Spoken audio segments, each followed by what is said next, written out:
शादी होते ही दिव्या के तेवर बदल जाएंगे और वसुधा के सामने आएगा दिव्या का असली चेहरा। वसुधा की आने वाली कहानी में दोस्तों आने वाला है बहुत ही इंटरेस्टिंग ट्रैक।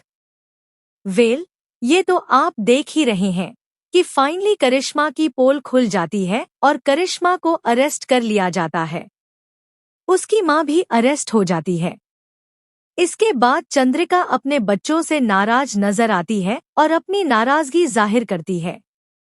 लेकिन तभी वहां दिव्या के पापा सूर्य प्रताप सिंह आ जाते हैं।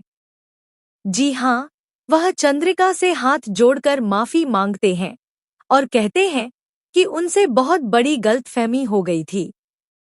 वह कहते हैं कि तुम यहाँ रहकर भी मेरे गांव और मेरा इतना ख्याल रख रही थी और मैं तुम्हें गलत समझ रहा था।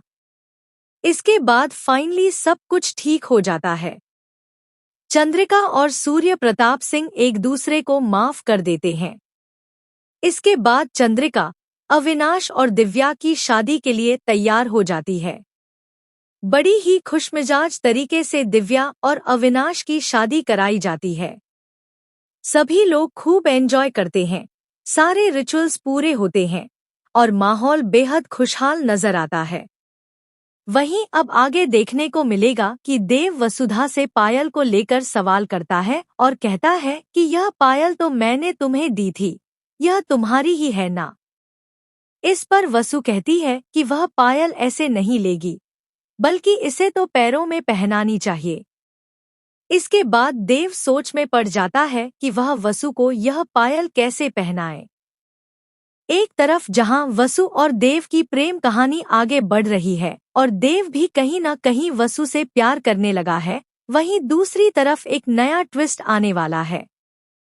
जब अविनाश और दिव्या एक दूसरे के साथ टाइम स्पेंड करेंगे, तब दिव्या अविनाश से कहेगी कि अभी भी उनके रिश्ते में कहीं न कहीं कोई कमी रह गई है। जी हाँ, दिव्या अचानक से अविनाश के साथ अलग तरह का बर्ताव करने लगेगी, जिसे देखकर अविनाश के होश उड़ जाएंगे। आखिर दिव्या के दिमाग में क्या चल रहा है? क्या दिव्या जैसी दिखती थी वैसी है नहीं? क्या अब वसु की सबसे बड़ी दुश्मन दिव्या ही बनने वाली है? क्या दिव्या वसु और देव को एक होने से रोक देगी? आने वाली कहानी में यह देखना बेहद दिलचस्प होगा कि आखिर दिव्या कौन सा सच छुपा रही है और किस वजह से वह अविनाश के साथ ऐसा व्यवहार कर रही है। आप कितने एक्साइटेड हैं आने वाले धमाकेदार